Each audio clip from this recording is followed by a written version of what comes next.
Olá, minha gente da TV.com, hoje satisfeito, né, de estar aqui junto com meu querido amigo Rodrigo Carmona, ele que você que já acompanhou o programa dele aqui na nossa TV.com, e ele é um grande historiador e com isso vai falar pra gente, já que está se aproximando aí, já estamos numa época muito boa, né, Rodrigo, de exposição, onde as pessoas começam já a deixar os animais basicamente preparados, né, para a exposição, né, e é claro, né, para outros negócios, como acontece sempre nas feiras dos animais e tudo mais. Mas não vamos falar de coisa boa, para você que está sempre acompanhando nosso programa, satisfação estar com você aqui na sua casa, na sua residência, ser recebido aqui, né, com todo carinho. Rodrigo. Muito obrigado pelas palavras de carinho, Juraci.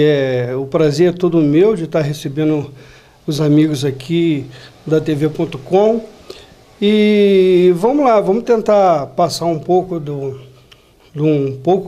conhecimento que eu tenho sobre a introdução do zebu, sobre as histórias da exposição de Cordeiro, e vamos ver aí no andar da carruagem, ver o que acontece aí. Beleza, né? Já que vamos falar aqui sobre o zebu, como que veio parar no Brasil, como que está sendo hoje, né? E ele, como um historiador, conhecedor dessa raça, vai falar pra gente como é que foi essa introdução, essa raça vir para o Brasil, e você com certeza sempre acompanhando. Juraci, a história do zebu no Brasil é uma história simplesmente regional. É a história de Cantagalo, numa história de café, em 1870, onde que foi introduzido o primeiro casal de zebu aqui no Brasil, pelo Barão das Duas Barras, que era um grande produtor de café, um homem conhecedor da zootecnia, e ele era um cara que tinha uma produção de café de muita qualidade, inclusive recebendo dos Estados Unidos vários prêmios de melhor produtor de café, um dos maiores produtores de café, e o Barão das Duas Barras também era muito conhecido, e o diferencial dessa história toda é que eu procuro sempre dizer que ele era um barão bom na questão da escravidão, que ele é conhecido como, nas suas fazendas não tinham senzalas. E, é lógico, tinha escravos, mas não tinham senzalas. E aonde que ficavam ali os escravos, ele não era carcerados, ele era porta aberta, tal, ele era um grande revolucionário. E ele, por ser um homem muito estudado, ter rodado vários países estudando medicina, da qual ele se dedicou a sua vida, ele era um cara caridoso, porque através da medicina também ele fazia com que ele atendesse vários municípios da nossa região. Naquela época era todo o município de Cantagalo, né? Vários lugares, distritos, né, na nossa região, naquela época, sem oferir qualquer lucro. E isso é bom relembrar, né, dessa história. Isso é por volta de quantos anos, mais ou menos? Isso foi em 1870, em que o café já vinha na sua decadência. Eu gosto muito de falar sobre a história do zebu, Juraci, justamente por ser uma história atual, porque a história do café, ela é uma história que Cantagalo é mais conhecida como a história do café, por ter grandes produções aqui na nossa região. E o zebu, ele é pouco conhecido, e muita gente não sabe que naquela época o grande lucro dessa história toda do café foi em cima de muito sangue derramado, né, em muito tristeza, exploração, né, dos negros e tudo, e o lucro visava sempre o bolso dos barões, né? E naquela época o barão ele não fazia o dinheiro girar como, de fato, a partir da introdução do zebu, foi com que começou a aparecer as primeiras indústrias, onde que teve os primeiros empregos, inclusive para mulheres, em fábricas de tecidos. E isso É uma história que eu procuro sempre estar informando as pessoas e pesquiso com todo orgulho, porque foi a partir do zebu que teve a grande evolução industrial nas pequenas cidades. E o zebu foi introduzido aqui na nossa região, no município de Cantagalo, na fazenda Ribeirão Dourado, hoje no município de Macuco. Nessa época, em 1870, em que o café já estava em decadência. Mas, assim, engraçado, o Brasil já tinha alguns bovinos que muita gente não sabe. O bovino não é da nossa fauna brasileira, não é um animal nativo do Brasil. Tanto os bovinos zebuínos, que são de origens indianas, e tantos os taurinos, que são já de origem europeia, de regiões mais frias, eles foram introduzidos no Brasil. E nessa época, o zebu estava chegando, mas os taurinos já existiam. É isso aí. Inclusive, a gente vê que muitos, às vezes, não têm, então, conhecimento disso, que pensam que todo animal ele é Brasil e coisa quer dizer. Pois é, os barões, na verdade, eles já tinham ido na Europa trazidos alguns animais taurinos, até para agregar as necessidades da fazenda, para poder produzir o leite para os empregados, a maioria deles, a princípio, escravos, né? E existe até aquela história do leite com manga faz mal, e isso veio da senzala, né? Inclusive falaram que isso aí talvez era para enganar os negros, não sei o quê, para o cara não poder comer, ficar lá chupando manga e bebendo leite ao mesmo tempo e passando mal. Isso aí, ou ele consumia o leite, ou ele consumia a manga. Mas é uma grande história mentirosa, porque o leite com manga não faz mal nada. Inclusive falaram até da cachaça, né? O cara bebia cachaça, comia manga, que servia de tirar gosto e passar mal. Pois é. E nesta época, Juraci, essa produção era uma produção praticamente, de leite no caso, era uma produção praticamente para agregar as necessidades da fazenda. Não tinha aí as grandes indústrias de laticínios naquela época, não existiam, né? Existia só aquela produção pequena. E o zebu, o Barão das Duas Barras, por ser um cara muito estudado e conhecedor de zootecnia, e ele chegou no zoológico de Londres, ele viu aquele grande animal imponente. Porte alto, chifre grande. Grande porte, chifres em liras, e isso chamou a atenção do barão. Ele olhou aquele animal e tinha uma placa escrito animal não domesticado.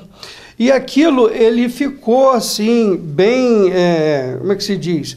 Ele ficou com necessidade de ter aquele animal, mas com a preocupação de domesticá-lo.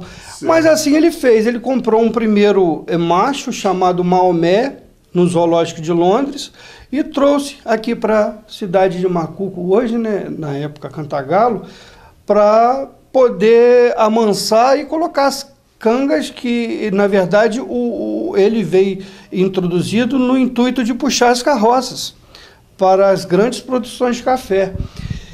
E ele assim fez, amansou o animal e descobriu, cara, uma coisa, um feito muito inédito na época, porque os animais taurinos que faziam esse serviço, eles tinham que levar as carroças até naquelas estradas, né, de terra batida, entre as plantações, tinham que retirar o boi da carroça, revirar a carroça com a mão humana e colocar o animal na posição que ele seguiria com a sua produção. Sem ter problema nenhum. Por quê? As trilhas, né? Ele era um animal que não dava ré. Então, ele descobriu que o zebu dava ré. Então, aquilo agregou tão bem a necessidade dele de poder manejar, para poder virar a carroça. Então, o zebu era o único animal que dava ré. E isso foi um diferencial, e foi aonde que ele se apaixonou pelo zebu. E daí, o Juraci, começou, na verdade, as vizinhanças... As pessoas verem com mais... com outros olhos o zebu. Então, aquilo já foi... Ele já foi na Índia, já comprou uma vaca com o nome de Aida. Então, ele já tinha um casal de Aida e Maomé na sua propriedade, e através desses dois que se iniciaram uma produção animal no Brasil. Se iniciou uma produção, uma pecuária brasileira. A partir daí, todo mundo passou a aderir um pouco mais. Pois é. Aí, o que acontece? As vizinhanças começaram a ter alguns animais, que é zebu da raça Guzerá, e isso foi se espalhando. Foi esquecendo o café. Pois é, porque, na verdade, o governo brasileiro tinha o costume de passar para os estrangeiros terras brasileiras a troco de produção de café. Então, sobretudo os italianos, portugueses, espanhóis, que foram os maiores, os primeiros imigrantes desta região nossa, depois os suíços, né? Uhum. Esses foram os primeiros. Então, eles começaram a produzir esse animal no intuito de produção de carne. E com o tempo, isso foi se espalhando, e 25 anos depois, um português aqui de Boa Sorte, chamado João de Abreu Júnior, que este homem, ele foi o baluarte da pecuária nacional, ele foi o homem responsável pela propaganda do zebu, porque naquela época, Juraci, existia muita resistência de renomados cientistas paulistas que não gostaram da ideia de trazer um animal indiano daquele porte, daquele jeito, porque ele tinha como é que se diz? Ele tinha uma fama de bravo. De bravo, né?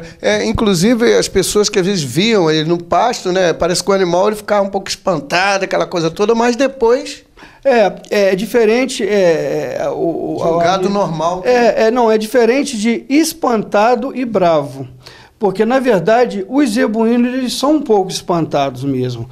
Mas tem uma docilidade sem igual. Ele tem uma docilidade sem igual. E isso, naquela época, o João de Abreu, ele custou muito a poder fazer essa propaganda do zebu para que as pessoas se rendessem a essa docilidade, porque as pessoas tinham medo, na verdade.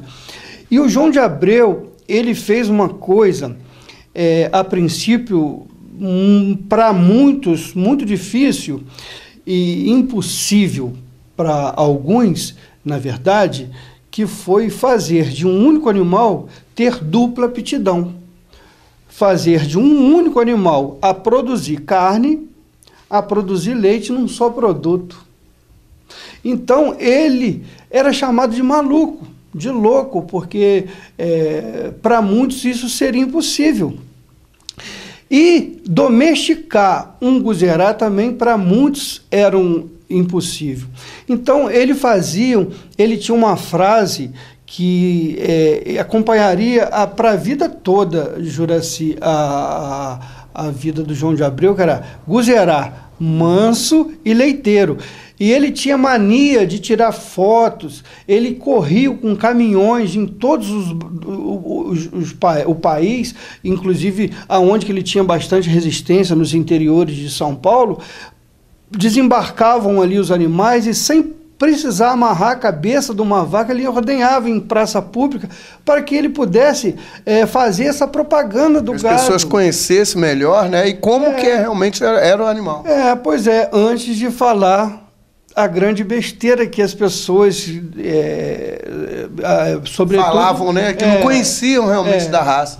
Ô, Rodrigo, vamos fazer o seguinte, a gente vai para um breve comercial e a gente volta já falando também sobre como que surgiu na época, né, as exposições, como Joãozinho de Abreu tem o seu nome grifado aqui, né, na exposição agropecuária de Cordeiro e outros também, e a gente volta a falar sobre as exposições e sim ainda dando continuidade dele, né, sobre a raça zebu.